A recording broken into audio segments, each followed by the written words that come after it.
La caída de Tenochtitlan fue quizás el más representativo de los episodios que originó la conquista en América. Se trató del enfrentamiento entre dos estados tecnológicamente diferenciados, pero decididamente similares en cuanto a sus ambiciones imperiales. El célebre sitio de la ciudad fue apenas el previsible desenlace de una historia que desató ingenio, coraje, venganzas, encuentros y traiciones. ¿Cómo se produjo la caída de la ciudad más bella de América?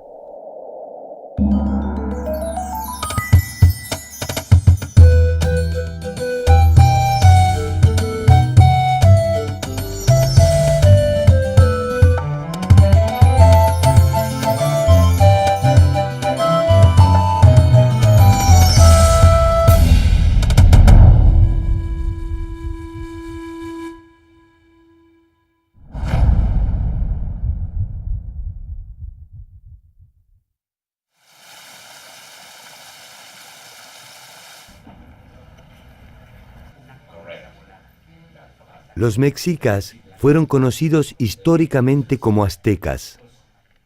Vivieron su esplendor en la ciudad de México Tenochtitlan y constituían junto a sus aliados Texcoco y Tlacopan la potencia hegemónica más importante de Mesoamérica hacia el 1500. Los límites de su territorio, sin embargo, resultaban algo imprecisos. Nosotros estamos un poco acostumbrados a que si una nación domina a otra o un señor es dueño de un territorio, tiene un territorio continuo, ¿no? Y en el caso del México antiguo era muy diferente. En un determinado territorio podía haber poblaciones que dependían, uno de Texcoco, otro de Tlacopan y otro de Tenochtitlan. Esta triple alianza fue, digamos, para los pueblos sometidos una amenaza constante. Constantemente también ellos trataban de rebelarse. Sabemos que en un extremo llegaron a Veracruz, del otro lado también tenemos poblaciones, Oaxaca, Guerrero y todo el centro de México, ¿no? Estaba muy dominada con la excepción de la zona de Tlaxcala, que Tlaxcala aparece siempre como un señorío independiente que se rebela ante el control de los mexicas, pero que los mexicas los tienen cercados.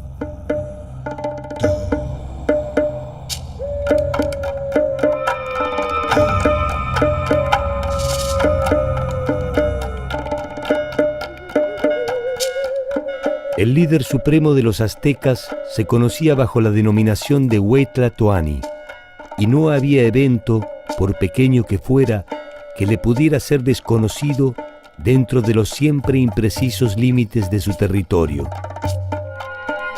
Más allá de sus ejércitos, la muestra más contundente del poderío mexica fue sin lugar a dudas Tenochtitlan.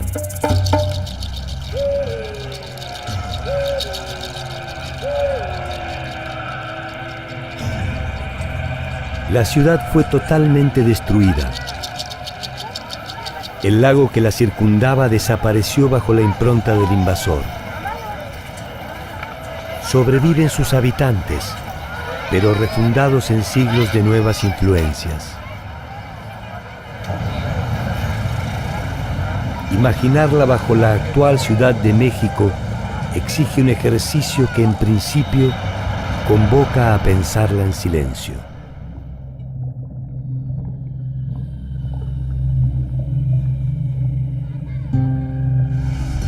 Durante el día crepitarían los fuegos en los patios de los hogares.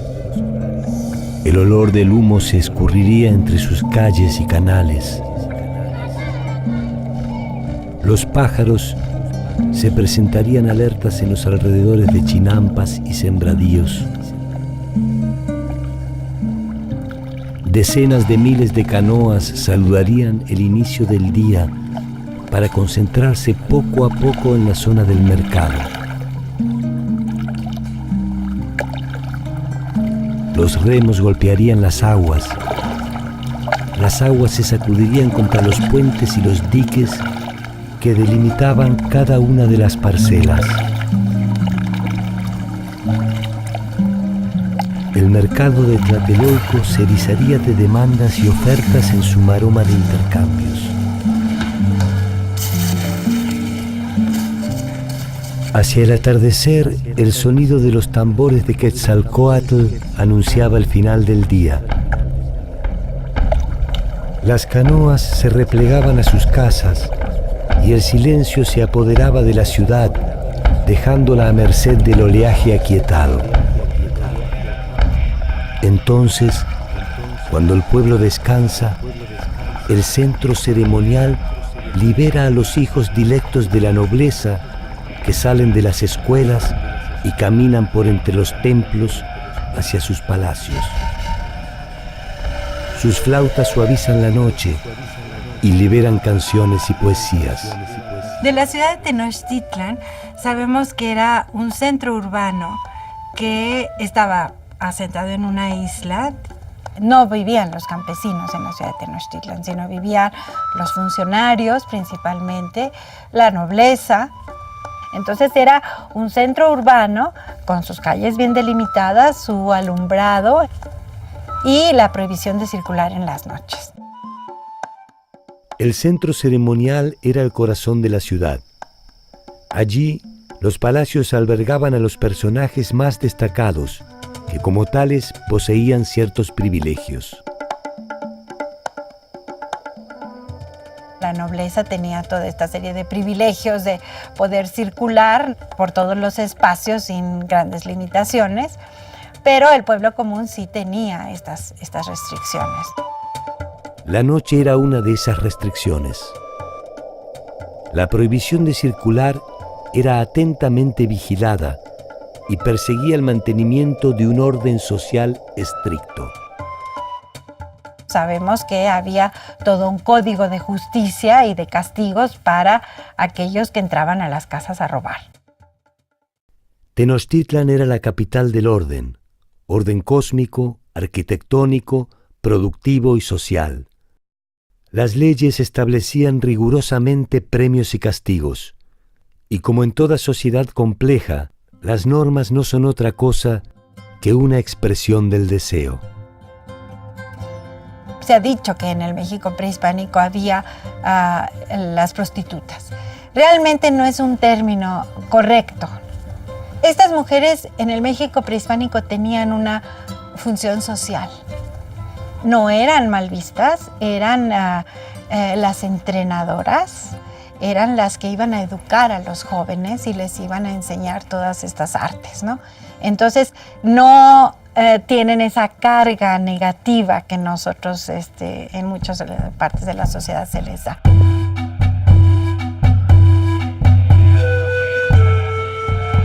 El ingreso al centro ceremonial para la gente del común solo era posible en ciertas ceremonias rituales que compartía el conjunto de la población. No era fácil ingresar a estos espacios que estaban delimitados para la nobleza y un grupo muy selecto. Durante esas fiestas se entrelazaban la magnitud de sus templos, su diversidad social, su mística religiosa, su refinada opulencia y el severo aroma de sangre que producían los sacrificios humanos. Este ritual, pues tan fastuoso, digamos, era una manera de también tener controlada a la población, impresionada ante estas celebraciones, que cuando lograban entrar al recinto del Templo Mayor para estas celebraciones, pues debió de haber sido un espectáculo muy impresionante para el pueblo común. Los españoles describen la ciudad como les sorprende la vida y la cantidad de gente circulando, la comparan con las grandes capitales de Europa de ese momento.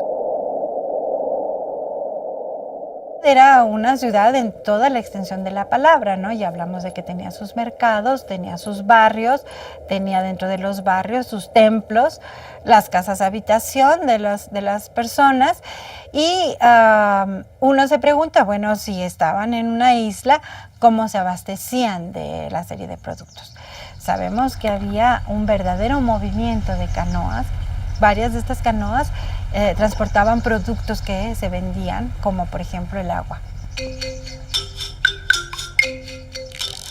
Más de 200.000 personas vivían en Tenochtitlan. El complejo entramado de sus necesidades produjo una de las más memorables invenciones de los pueblos nahuas, la chinampa. La chinampa era un sistema intensivo de siembra que se realizaba sobre una plataforma flotante para obtener espacios para el cultivo allí donde no los había. La chinampas es un tipo de adaptación muy local a condiciones específicas muy particulares. La chinampa lo que permite es un método para ganarle tierra al lago. El lago, según la descripción de los españoles, no llegaba más arriba del medio muslo, medido, aunque había grandes capas de lodo inferior. Lo que hacían los indígenas, y lo siguen haciendo, por ejemplo, en Xochimilco actualmente, es cortar vegetación natural, plagas que crecen en el lago, le llaman cinta, la cortan en la forma en que quieren hacer la chinampa, generalmente rectangular, algunas como peines, etc. Y después le van con un cucharón de madera, cogen fango del fondo del lago y se la acumulan arriba de esta capa de vegetación muy enredada que crece naturalmente en el lago. Luego le ponen otra capa de vegetación, otra capa de lodo, otra capa de vegetación, otra capa de lodo, hasta que llegan a tener una profundidad suficiente que el colchón que están haciendo de vegetación y lodo sobrepasa el nivel del lago. Y lo que tendrían es un colchón de material orgánico en putrefacción, húmedo, que no necesita riego porque todo lo adquiere por porosidad, donde las plantas serían sembradas en la parte superior. Las chinampas de Xochimilco han sobrevivido al paso del tiempo. Hoy los canales muestran la maravilla de una obra que continúa operativa. Allí siguen germinando los mismos frutos que fueron hijos de aquellos que sembraron los aztecas. Lo que sabemos es que las chinampas al final de la época azteca ya no se dedicaban a la producción de comida, eran requeridas o para cultivos que tuvieran necesidad de altísimo índice de humedad, como el tomate, o bien para flores y para cosas que se usaban más bien en el ritual y no tanto en la primera necesidad o en la comida diaria. Uno puede imaginar esos jardines, perfumando los ambientes en los templos, adornando puentes y caminos. Puede pensar en los ojos de los extranjeros, subyugados por tanta belleza, mientras son conducidos hasta el mismísimo Templo Mayor. De los edificios que más fascinación causó a los españoles cuando visitaron la Ciudad de México o cuando entraron a la ciudad de Tenochtitlan eran los palacios reales, que por supuesto eran las habitaciones más elaboradas de todo el imperio. Había cuartos donde se acumulaban los tributos, había cuartos donde se hacían grandes recepciones. Los aztecas no solo invitaban a los pueblos conquistados, sino también a los pueblos enemigos para mostrar todo su esplendor, el poderío que tenían y la gran capacidad de acumulación y de riquezas que concentraban. La ostentación nunca es muda y la codicia nunca es sorda. 25 años después del arribo de los españoles, en 1517, Hernández de Córdoba encabeza una serie de intentos de desembarco que son repelidos sistemáticamente por champotones y huastecas. Le llevará 2 años a las fuerzas españolas avanzar a pie firme. Hernando de Cortés desembarca en las cercanías del actual puerto de Veracruz con un ejército de 600 hombres en abril de 1519.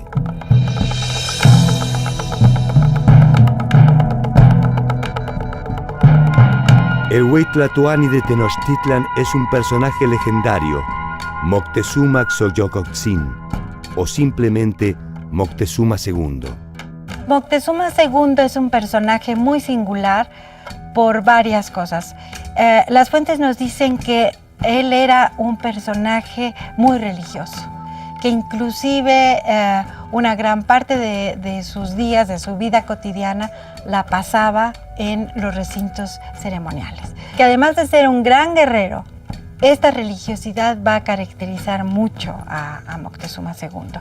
Por eso muchas de las fuentes dicen que él pensó que esta llegada de los españoles era el regreso de Quetzalcóatl.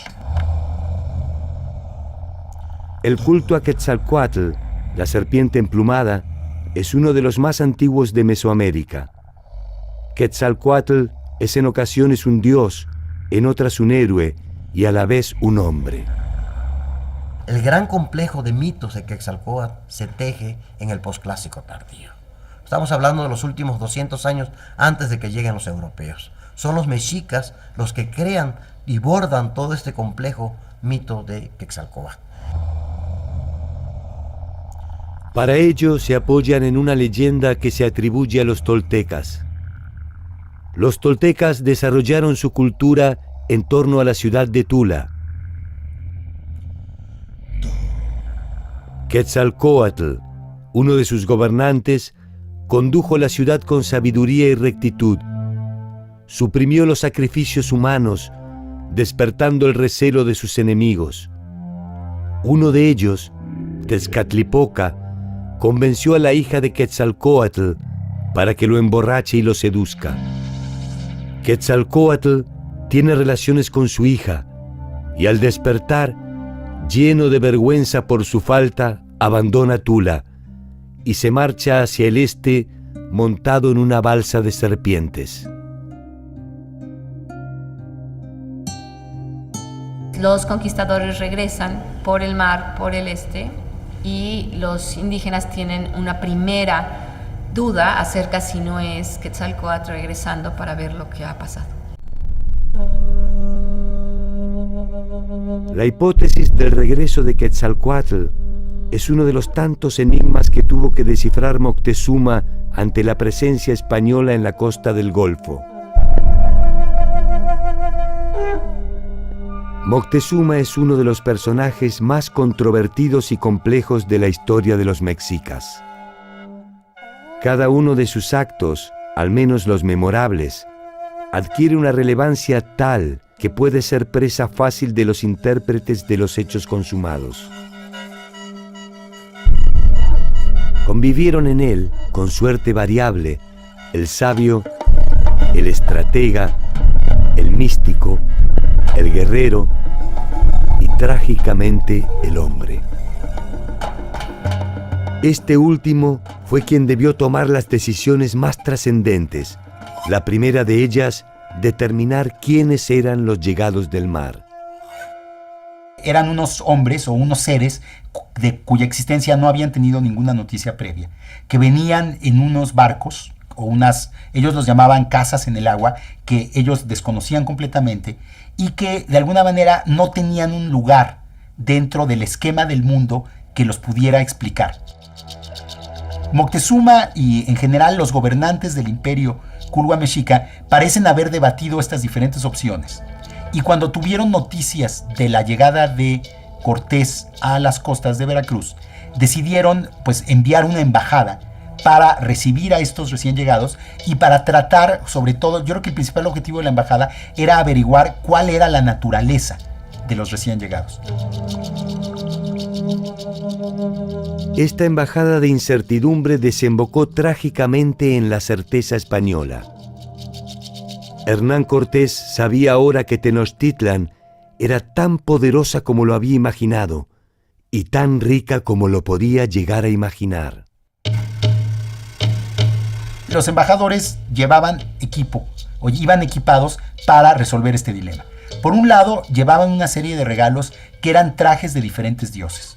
Y además llevaban regalos propios para hombres. les presentaron víctimas sacrificiales, porque en la creencia mesoamericana los dioses se alimentaban con el corazón de las víctimas sacrificiales. Y los españoles se negaron a que se realizara el sacrificio y se negaron a comer el corazón. Sobre todo, bueno, lo que más les interesó a los españoles fue el oro que venía contenido en varias de las máscaras y de las ofrendas que les llevaron.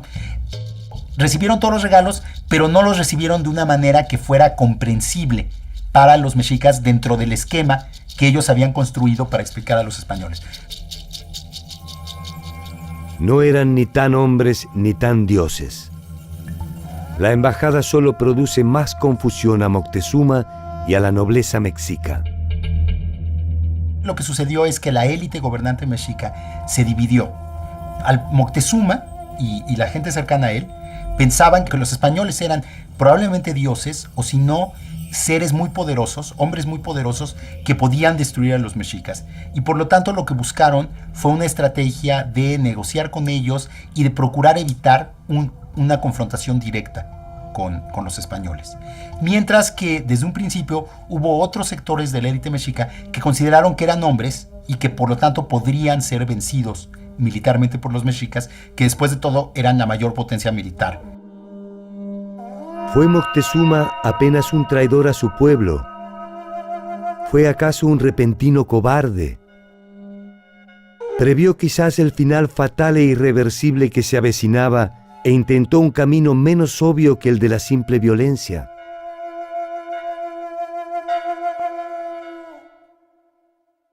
Los códices indianos, escritos durante la conquista, se han dado en llamar la visión de los vencidos. Allí se refiere la aparición de una serie de presagios funestos que se manifestaron desde 10 años antes de la llegada de los españoles.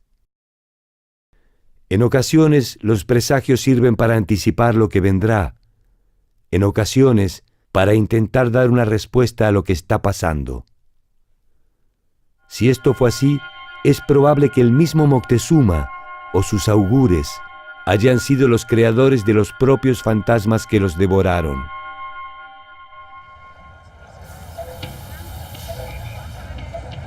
Tenochtitlan ya no está.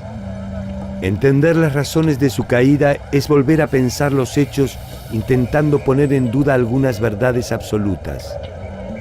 Una de ellas es la que sostiene que la ciudad fue derrotada en forma relativamente rápida, con una oposición relativamente leve, por unos relativamente pocos españoles. Las fuerzas españolas están instaladas en Veracruz.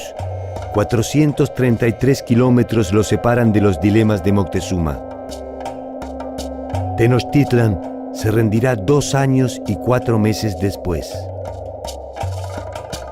433 kilómetros en algo menos de 840 días es algo así como medio kilómetro diario. Las comparaciones son odiosas, quizás por eso siempre conservan su atractivo. Un tiempo similar le tomó a los ejércitos de Aníbal situarse a las puertas de Roma. Apenas 1 año a la Francia imperial para llegar a Moscú. 40 días a la Alemania nazi para ocupar París. Y solo 20 días a los Estados Unidos para empezar a saquear a Bagdad. Según refieren los cronistas españoles, el ejército que venció a los mexicas estaba compuesto por 200,000 tlaxcaltecas, 40,000 más entre los de Huexcotzingo, Cholula y Chalco, 900 españoles, 80 caballos, más de 100 escopeteros y ballesteros, 15 cañones y 13 bergantines. Estas cifras de ninguna manera podrían ser interpretadas como un pequeño grupo de hombres, sino como lo que eran, un poderoso ejército.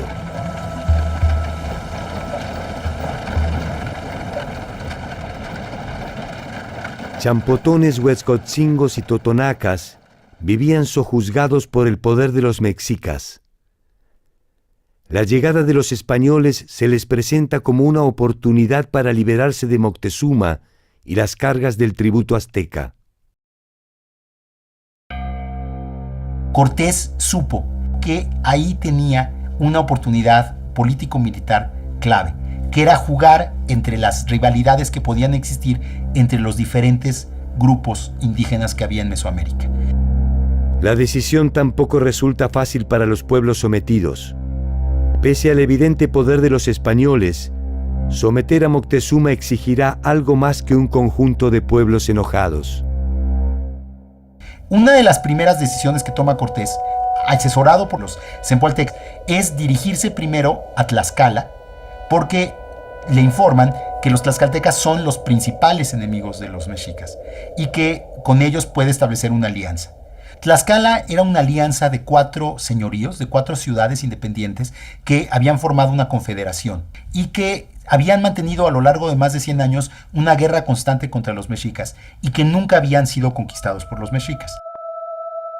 Magiscasín, uno de los 4 señores principales de Tlaxcala, cree estar frente a una oportunidad decisiva. Una alianza con los españoles le permitiría acabar con los mexicas.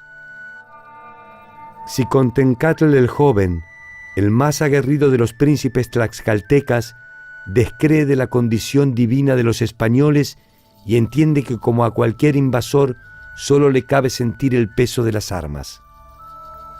Su posición se impone en el consejo y se decide enfrentar a las tropas de Cortés. Cuando supieron que los españoles, acompañados por los zempoaltecas, venían hacia su tierra, lo que ellos decidieron fue enfrentarlos militarmente para ver qué tan fuertes eran, para ver si los podían vencer, y entonces, con bastante astucia, organizaron una guerra indirecta. Es decir, hicieron que los que atacaran a los españoles fueran vasallos suyos, otomíes, que hablaban una lengua diferente y que pertenecían a pueblos distintos, al mismo tiempo que ellos establecían contactos diplomáticos con los españoles. La victoria sobre Tlaxcala resultará decisiva para los planes de Cortés, tanto desde lo militar como desde lo simbólico. La batalla entre los otomíes y los españoles duró varios días. Fue una batalla muy fuerte. Y de hecho, los españoles estaban a punto de ser derrotados por los indígenas, que eran mucho más y tenían mucho más fuerza que ellas. Y en la última noche de la batalla, desesperado, lo que Cortés decidió hacer fue atacar una ciudad que estaba relativamente cercana al campo de batalla durante la noche. En la tradición mesoamericana nunca se atacaba de noche y nunca se atacaba a una población civil sin ninguna advertencia previa. Entonces, al romper 2 de las reglas fundamentales de lo que era la guerra en Mesoamérica, lo que Cortés demostró es que los españoles eran capaces de una violencia militar tal que era imposible de alguna manera derrotarlos. La guerra no era como nosotros tenemos la guerra, de que llegan y acaban con todo. Había todo un protocolo previo para la guerra.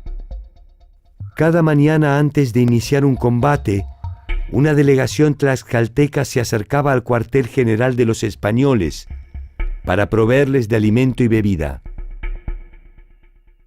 Magiscasín insiste en establecer una alianza. Xicoténcatl cree que la victoria todavía es posible. En los llanos de Tecuatzingo, los tlaxcaltecas libran una última y decisiva batalla. Francisco Cervantes de Salazar, en su Crónica de la Nueva España, se refiere al más grande ejército mesoamericano desplegado a campo abierto. Por venir pintados con vixaexaguas parecían demonios, traían grandes penachos que campeaban a maravilla, traían ondas, varas con aminto que pasaban una puerta. Era el arma que más temían los nuestros, lanzas, espadas de pedernal, arcos y flechas sin hierba. Nunca españoles vieron en campo tan hermoso ejército y tan grande después que las Indias se descubrieron, porque los mexicas nunca salieron a campo. Los señores tlaxcaltecas, sin intermediarios, pueden observar el desempeño de los españoles, sus sólidas armaduras, sus armas de fuego, sus feroces perros y esas temibles bestias que montan y a las que dominan a su antojo. Hay bastante literatura acerca de que los indígenas, igual que se espantaban frente al tronido de los cañones y de los arcabuces, en un principio se espantaron mucho al ver a los animales que no conocían. Sobre todo cuando bajaban de estas bergantines a los puertos, los españoles subidos en sus caballos. En las descripciones que, por ejemplo, recibe Moctezuma hasta el centro de México de sus espías en la costa que ven a los primeros españoles, es que son seres que son uno solo, o sea, el conquistador y el caballo, y sí les tienen enorme miedo por su total desconocimiento de la naturaleza específica del caballo. Los perros de pelea, por ejemplo, son muy agresivos, habían sido entrenados para morder, y los indígenas les tienen gran pavor porque, bueno, eso sí es un arma muy efectiva cuando hay enfrentamientos entre españoles y indígenas. Los tlaxcaltecas no fueron un pueblo que se entregara cobardemente al extranjero a la primera ocasión, sino midieron la fuerza del extranjero y decidieron que el camino más racional para ellos, para lograr mantener su supervivencia política como pueblo, era aliarse con esta fuerza, y sobre todo vieron en los españoles la oportunidad de vencer a su enemigo histórico, que eran los mexicas. Cortés y su multitudinario ejército llegan hasta la ciudad de Cholula, aliada de Moctezuma, la ciudad consagrada a uno de los principales dioses mesoamericanos, Quetzalcóatl. Según cuentan los españoles, cuando llegaron a Cholula, les fueron avisados que iban a ser atacados a traición al día siguiente. Y entonces ellos decidieron atacar primero. Y entonces rodearon la plaza principal de Cholula junto a la pirámide de Quetzalcóatl y masacraron a todos los que estaban en la plaza en ese momento.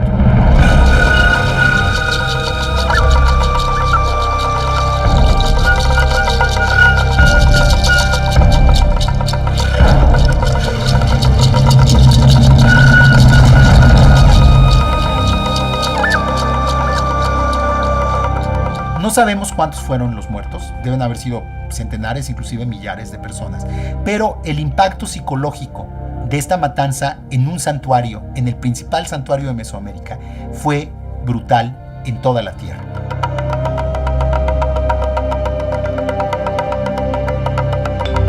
Finalmente, Cortés llegó a la Ciudad de México en noviembre de 1519 y ahí fue recibido formalmente por Moctezuma.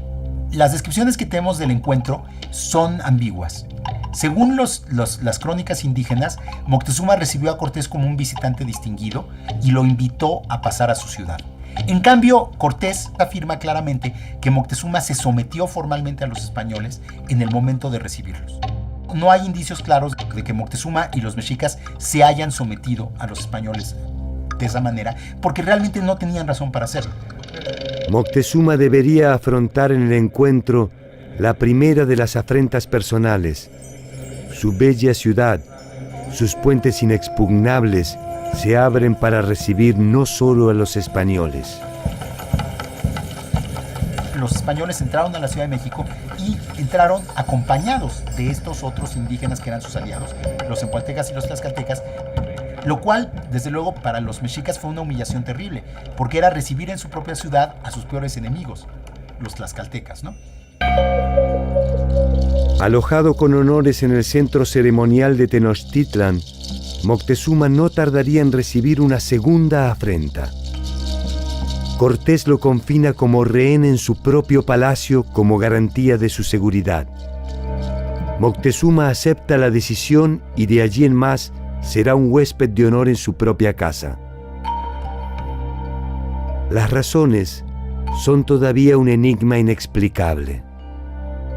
Quizás Moctezuma no hizo otra cosa que seguir el estricto orden que le indicaba la serie de presagios. Tal vez solo intentaba ganar tiempo para terminar con los españoles.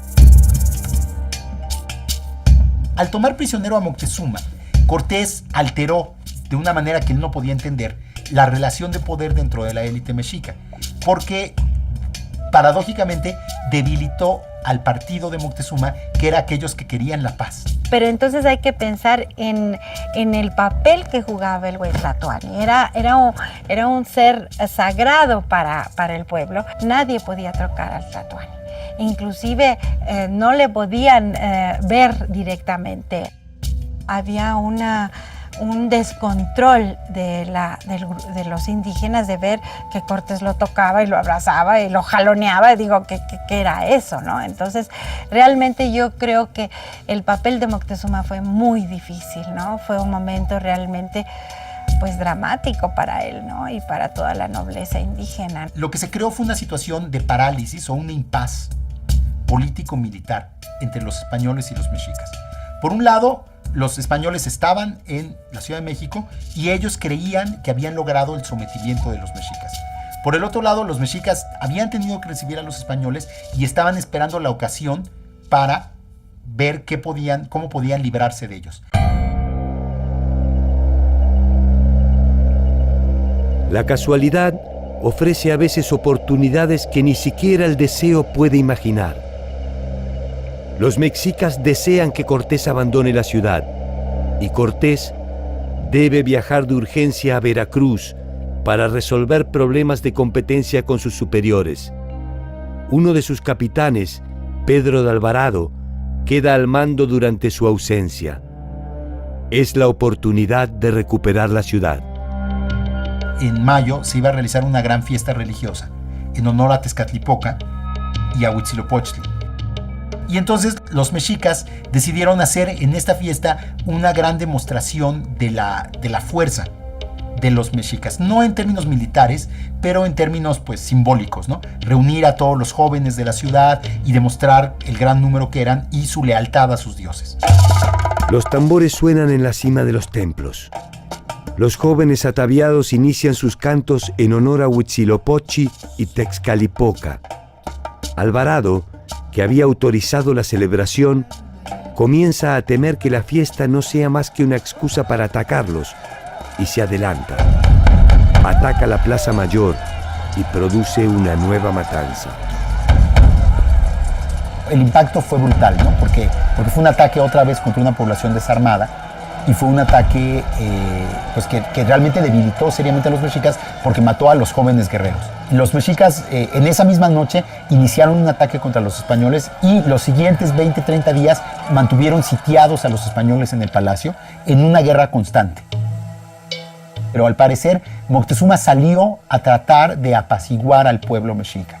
Pero obviamente pues, después de la matanza los mexicas ya no estaban dispuestos a escuchar a Moctezuma y Moctezuma había perdido cualquier autoridad política o moral sobre ellos y según las versiones españolas los propios mexicas le aventaron piedras a Moctezuma y lo mataron con las piedras.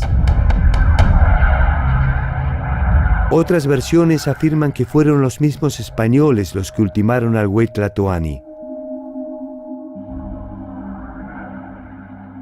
No hay tiempo siquiera para llorarlo. De nada vale que los españoles les entreguen el cuerpo de Moctezuma a los mexicas. La pompa o el escarnio pueden esperar. La figura de Moctezuma es una figura que yo a veces pienso que ha sido como injustamente tratado, ¿no? Porque algunas veces se ha dicho que fue cobarde, que se dejó dominar por los españoles, ¿no? Y yo creo que él tenía un conflicto muy fuerte por esta religiosidad. Y creo que otro punto que no hay que olvidar es que finalmente el resultado de la conquista, es decir, la destrucción de México Tenochtitlan y la dominación de los mexicas, le dio la razón a Moctezuma. Si Moctezuma pensaba que no era conveniente para los mexicas enfrentarse a los españoles porque los españoles los iban a derrotar, eso fue lo que sucedió.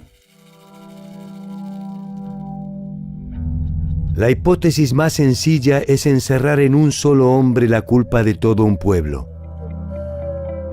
Moctezuma pudo ser un cobarde, pero cabe también arriesgar que el ocaso de los mexicas o aztecas fue también producto de su propia naturaleza. Suponer que los recién llegados no habrían de seducir a Moctezuma es reducir la historia mexica a una simple trama de miedos y traiciones. Cuando los mexicas erigieron Tenochtitlan, eran aún vasallos de otros señores. Escondiendo su modesto pasado, reescribieron su historia, adquiriendo parte del ropaje de las culturas que los precedieron. Fueron un poco mayas, un poco toltecas, fueron teotihuacanos y también olmecas. Moctezuma pudo también haber sido fiel a esta construcción colectiva. Quizás solo quiso aprender, vencer y cambiar, tal cual lo hicieron los antiguos tlatoanis.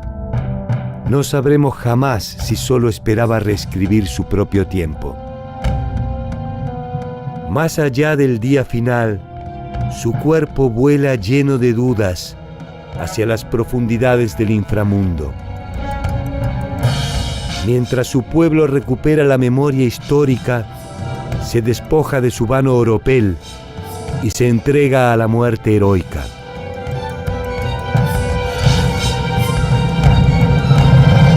Por primera vez desde que se inició la invasión, los mexicas han recuperado la iniciativa y el control de la ciudad. Cortés retorna a Tenochtitlan sin saber lo que ha sucedido durante su ausencia. Al ver regresar a Cortés, los mexicas decidieron dejarlo pasar a la ciudad, porque pensaron que iba a ser más fácil derrotarlo con los demás españoles dentro de la ciudad que enfrentarse con él fuera de la ciudad. Entonces Cortés se pudo reunir con los españoles sitiados y después de unos días de batallas infructuosas, decidió que la única salida que tenían era huir de la Ciudad de México. Tenochtitlan era una fortaleza flotante conectada a la tierra por una serie de calzadas que oficiaban de puentes. Sobre ella, hoy se alza la imponente Ciudad de México. Los puentes que comunicaban el islote con la tierra firme han sido sepultados por otras calles.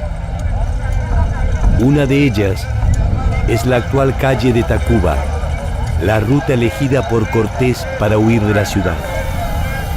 Era la que salía de la ciudad de la Tenochtitlan hacia el oeste, hacia la tierra firme. Por ahí trataron de escapar los españoles. La Noche Triste, en la famosa repliegue de la Noche Triste, por ahí salieron y por ahí fueron perseguidos por los aztecas. Los españoles huyen en medio de la noche con una módica versión de su conquista. Apenas el oro que pueden cargar en sus alforjas. Muchos se hunden en los puentes, arrastrados por el peso del saqueo. Por primera vez, los mexicas combaten en la noche. Su bautismo de fuego no puede ser más exitoso. Casi la mitad de los invasores mueren en la retirada. A duras penas, los sobrevivientes abandonan Tenochtitlan, perdiendo en el camino casi todo lo robado.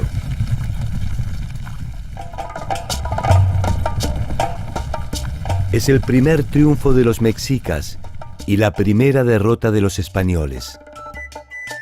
Cortés deja en el camino, sin distinción de raza ni credo, unificados por el tenue tono de la muerte, a más de 600 españoles, algunos miles de sus aliados y medio centenar de caballos. Huitzilopochtli, el dios de la guerra, tiene al fin su noche feliz. Su templo se regará con la sangre del invasor. Es un día de fiesta.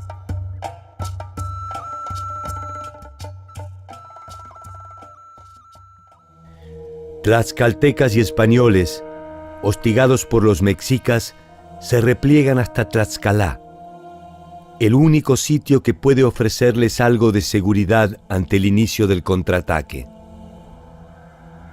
La derrota de los españoles vuelve a sembrar las dudas en algunos líderes tlaxcaltecas. Y se dice en particular que Xicoténcatl, el joven, que era hijo del gran gobernante Xicoténcatl, que había sido el que había recibido a los españoles, se había aliado con ellos, defendió la idea de que debían tomar prisioneros a los españoles y entregárselos a los mexicas. Sin embargo, los tlaxcaltecas honran el pacto preexistente y dan albergue a los recién derrotados. Cortés, al enterarse de lo que había pasado, mandó ejecutar a Xicoténcatl el joven. Ese fue el fin del primero que puso en vilo al intento español en los llanos de Texcoxingo, aquel que nunca dudó de la condición humana de esos hombres aquel que desde el primer momento supo que la única alternativa era expulsarlos. Paradoja del destino, su bandera sería alzada en Tenochtitlan por Cuauhtémoc, el último güey tlatoani de los mexicas. Cuauhtémoc sabe que Cortés regresará. Lo sabe, entre otras cosas, porque él tampoco renunciaría a una conquista. Sus primeros pasos tienen que ver con el aprovechamiento del impacto de su reciente victoria. Las cabezas de los españoles vencidos y las de sus caballos se pasean por los señoríos de la región como prueba de la reciente vulnerabilidad de los invasores. En Tenochtitlan, Cuauhtémoc manda construir más de 6,000 canoas para resistir. Y luego buscaron restablecer la red de vasallajes y de alianzas que sostenían su imperio. Y para lograr eso, pensaron que lo mejor era ofrecerles a sus vasallos unas mejores condiciones.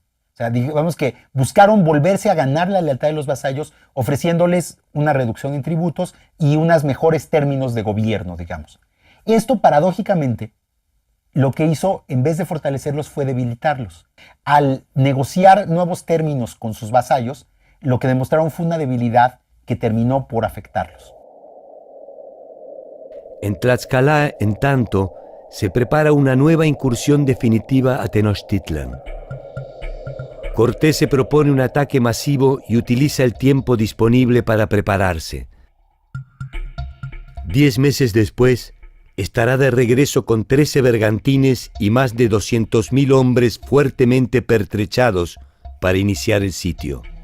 Otra cosa que afectó seriamente a los mexicas fue que se esparció por Mesoamérica la primera de las grandes epidemias venidas de Europa.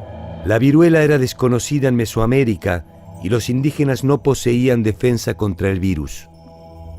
En un alarde democrático, atacó indiscriminadamente tanto a mexicas como a tlaxcaltecas. Estos últimos al menos contaban con la experiencia española para intentar entender lo que pasaba. Para los mexicas era otra señal desconocida, aciaga y estremecedora que se abatía sobre su presente. Entonces realmente para cuando se inicia el sitio de la Ciudad de México en mayo de 1521, los mexicas están ya políticamente vencidos. Lo único que resta es derrotarlos militarmente, y esto es lo que va a ser la última gran batalla de la toma de la Ciudad de México, que durará 3 meses. Cuauhtémoc recibe los primeros ataques en 3 puntos simultáneos. Los bergantines distraen las acciones de sus canoas. Los mexicas destruyen los puentes que permiten el ingreso a la ciudad. Los españoles los reconstruyen durante la noche. Los nombres de Tzilacatzin, Soyetzin y Temoxin, héroes de aquellas sangrientas jornadas, resisten aún los intentos de la historia, que insiste en sitiarlos en el anonimato. Un ataque comandado por el propio Cortés es repelido, y 50 españoles se suman a los 15 que ya fueron tomados prisioneros. Durante la noche los españoles son sacrificados. Sus gritos retumban en el cielo de Tenochtitlan y llegan hasta donde intentan dormir las dudas de los enemigos. La esperanza de una victoria breve se aquieta y el invasor espera que la ciudad se consuma por sí sola. La provisión de agua ha sido cortada y no hay cómo abastecerlos de alimentos. La peste se expande entre los canales y los muertos se amontonan en las calzadas.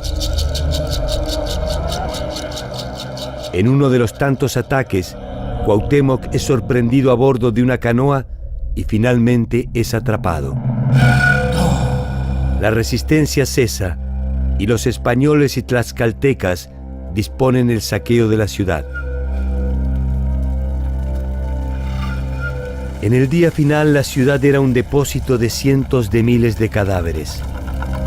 Hombres, mujeres, ancianos y niños que se negaron a entregarse y murieron en manos de sus históricos enemigos, y de sus nobles exterminadores. Más de 80 días sin agua, sin comida y sin tregua, combatiendo a matar o morir, rechazando cualquier propuesta de capitulación, hasta el día en que nada quedara para capitular.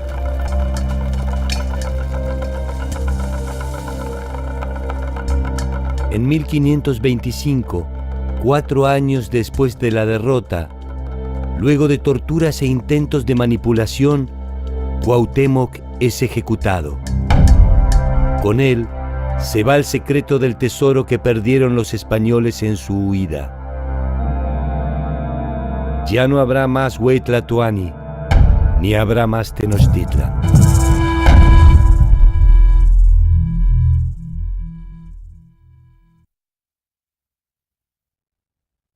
La hipótesis de un breve paseo del invasor sobre un territorio que se doblegaba sin hostilidad es a todas luces una conveniente invención que beneficia a todos los interesados.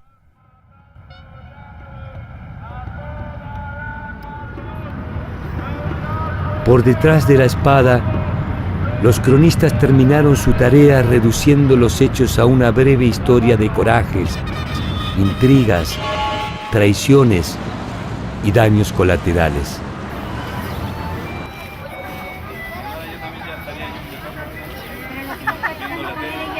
Sobre los restos de la ciudad cautiva se levantó una nueva, menos cautivante. Lo que quiso ser arena del olvido volverá alguna vez a la orilla de la memoria para intentar ser una vez más, desde allí, el principio de una nueva peregrinación.